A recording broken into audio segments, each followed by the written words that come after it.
ಹೋಳಿ ಹಬ್ಬಕ್ಕೆ ಕಾಮಣ್ಣನನ್ನು ಸ್ಥಾಪಿಸಿ ಸುಡುವುದು ಸರ್ವೇ ಸಾಮಾನ್ಯ. ಆದರೆ ಹೋಳಿ ಹಬ್ಬದ ದಿನ ಅಗ್ನಿಸ್ಪರ್ಶವಾದ ನಂತರ ಮತ್ತೆ ಕಾಮದೇವ ಪುನರ್ಜನ್ಮ ಪಡಿತಾನೆ. ಹೀಗೆ ಪುನರ್ಜನ್ಮಗೊಂಡ ಕಾಮದೇವ ಧಾರವಾಡ ಜಿಲ್ಲೆಯ ನವಲಗುಂದದಲ್ಲಿ ಪೂಜೆಗೊಳ್ತಾನೆ. ನವಲಗುಂದ ಧಾರವಾಡ ಜಿಲ್ಲೆಯ ತಾಲೂಕು ಕೇಂದ್ರ. ಇದು ಧಾರವಾಡದಿಂದ 45 ಕಿಲೋಮೀಟರ್, ಹುಬ್ಬಳ್ಳಿಯಿಂದ 35 ಕಿಲೋಮೀಟರ್ ದೂರದಲ್ಲಿದೆ. ನಮಸ್ಕಾರ ಸ್ನೇಹಿತರೆ, ಎಲ್ಲರಿಗೂ ಮಾನು ಮನೋಜ್ ಕನ್ನಡ ಯೂಟ್ಯೂಬ್ ಚಾನಲ್ಗೆ ಸ್ವಾಗತ. ಇವತ್ತಿನ ವಿಡಿಯೋದಲ್ಲಿ ಕಾಮದಹನವಾದ ನಂತರ ಮತ್ತೆ ಕಾಮದೇವನನ್ನ ಪ್ರತಿಷ್ಠಾಪಿಸಿ ಪೂಜಿಸುವ ದೇವಾಲಯದ ಬಗ್ಗೆ ತಿಳಿದುಕೊಳ್ಳೋಣ.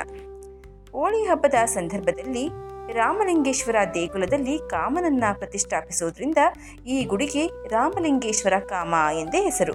ಈ ಸ್ಥಳದಲ್ಲಿ ಚಾವಡಿ, ಓಣಿ ಕಾಮ, ಸಿದ್ದಾಪುರ ಓಣಿ, ಮಾದರ ಓಣಿ, ತೆಂಗಿನಕೇರಿ ಓಣಿ, ಹಳ್ಳದ ಓಣಿ, ಮಜ್ಜಿಗರ ಓಣಿ, ಅಕ್ಕಿಯವರ ಓಣಿ, ಗೌಟೆ ಓಣಿ, ರಾಮಲಿಂಗ ಓಣಿ ಹೀಗೆ ಹಲವು ಕಾಮಣ್ಣಗಳಿವೆ. ಚಾವಡಿ ಓಣಿಯ ಕಾಮ ಇಲ್ಲಿ ತಂದೆಯ ಸ್ವರೂಪದಲ್ಲಿದ್ದು ಹಿರಿಯ ಸಹೋದರನೆಂದು, ಉಳಿದ ಎಲ್ಲ ಕಾಮಣ್ಣಗಳು ಕಿರಿಯ ಸಹೋದರನೆಂದು ಪ್ರತೀತಿ ಇದೆ. ಹಿಂದೆ ಸವಣೂರು ನವಾಬರ ಕಾಲಕ್ಕೆ ಒಬ್ಬ ಋಷಿಮುನಿ ನವಲಗುಂದದಲ್ಲಿ ವಾಸ ಮಾಡ್ತಾ ಇದ್ರು. ಆತ ಪ್ರತಿ ಅಮಾವಾಸ್ಯೆಯ ಹಿಂದಿನ ಒಂದೊಂದು ನಕ್ಷತ್ರದ ದಿನದಂದು 101 ವನಸ್ಪತಿ ಗಿಡದಲ್ಲಿ ಕಾಮನ ಒಂದೊಂದು ಭಾಗವನ್ನು ತಯಾರಿಸ್ತಾ ಇದ್ರಂತೆ. ಹೀಗೆ ತಯಾರಿಸಿದ ಕಾಮ ಪೂರ್ಣಗೊಂಡರೆ ಅವನು ಜೀವಂತ ವ್ಯಕ್ತಿಯಾಗುವನು, ಮಹಾಪುರುಷನಾಗುವನು ಎಂಬುದು ಇವರ ಇಚ್ಛೆ. ಆದರೆ ಈ ಕಾಮ ಪೂರ್ಣಗೊಳ್ಳುವ ಮೊದಲೇ ಆ ಋಷಿ ಅಕಾಲಿಕ ಮರಣವನ್ನು ಅಪ್ತಾನೆ. ಆತ ಕಾಲವಾದಾಗ ಕಾಮನ ಎಲ್ಲ ಭಾಗಗಳು ಪೂರ್ಣಗೊಂಡು ತಲೆಯ ಹಿಂಭಾಗದಲ್ಲಿ 2 ಕೇಂದ್ರಗಳು ಮಾತ್ರ ಉಳಿದಿರುತ್ತವೆ. ಅದು ನೋಡಲು ಸುಂದರ ಮೂರ್ತಿ. ಜೀವಕಳೆ ಬರುವ ಕಾಮ ಋಷಿಯ ಅಕಾಲಿಕ ಮರಣದಿಂದ ಹಾಗೆ ಉಳಿದು ಬಿಟ್ಟ. ಅವನನ್ನ ರಾಮಲಿಂಗೇಶ್ವರ ದೇವಾಲಯದಲ್ಲಿ ಊರಿನ ಜನ ಪ್ರತಿಷ್ಠಾಪನೆ ಮಾಡ್ತಾರೆ. ಹೀಗೆ ರಾಮಲಿಂಗೇಶ್ವರ ಕಾಮಣ್ಣನಾದ. ನವಲಗುಂದದಲ್ಲಿ ಎಲ್ಲ ಓಣಿಗಳಲ್ಲಿಯೂ ಕಾಮಣ್ಣನನ್ನ ಕೂಡಿಸ್ತಾರೆ. ಈ ಕಾಮಣ್ಣನನ್ನ ಹೋಳಿ ಹುಣ್ಣಿಮೆಗೆ ಮೊದಲು ಬರುವ ಏಕಾದಶಿ ಎಂದು ಪೆಟ್ಟಿಗೆಯಲ್ಲಿರುವ ಅಂಗಾಂಗಗಳನ್ನು ತೆಗೆದು ನಿಂತ ಭಂಗಿಯಲ್ಲಿರುವ ಕಾಮಣ್ಣನನ್ನ ಪ್ರತಿಷ್ಠಾಪನೆ ಮಾಡ್ತಾರೆ. ಮರುದಿನ ದ್ವಾದಶಿ ಎಂದು ದರ್ಶನ ಆರಂಭವಾಗುತ್ತೆ.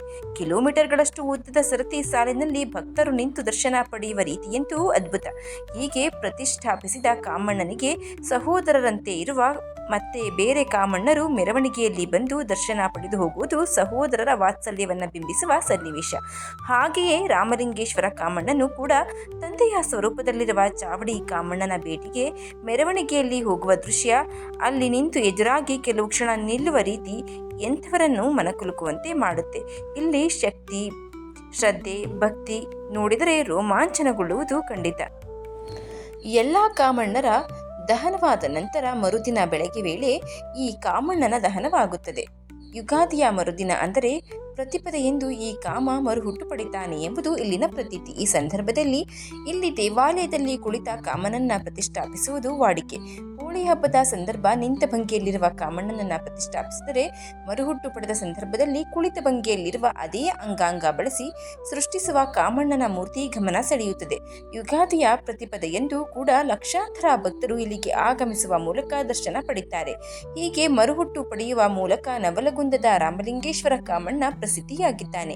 ಹೀಗೆ ವರ್ಷದಲ್ಲಿ 2 ಸಲ ಬಣ್ಣದ ಉಕುಳಿಗೆ ಸಾಕ್ಷಿಯಾಗುವ ಈ ಕಾಮ ಯುಗಾದಿ ಮರುಹುಟ್ಟು ಪಡೆಯುವ ಮೂಲಕ ಭಕ್ತರ ದರ್ಶನಕ್ಕೆ ಲಭ್ಯವಾಗ್ತಾ ಇದ್ದಾನೆ.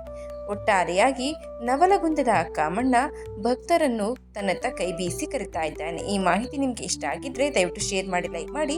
ವಿಡಿಯೋ ಬಗ್ಗೆ ನಿಮ್ಮ ಅನಿಸಿಕೆ, ಅಭಿಪ್ರಾಯವನ್ನು ಕಮೆಂಟ್ ಬಾಕ್ಸ್ನಲ್ಲಿ ತಿಳಿಸಿ. ಚಾನಲ್ನನ್ನು ಸಬ್ಸ್ಕ್ರೈಬ್ ಮಾಡ್ಕೊಂಡೆ ನೋಡ್ತಾ ಇದ್ರೆ ದಯವಿಟ್ಟು ಸಬ್ಸ್ಕ್ರೈಬ್ ಮಾಡಿಕೊಂಡು ನೋಡಿ. ಧನ್ಯವಾದಗಳು.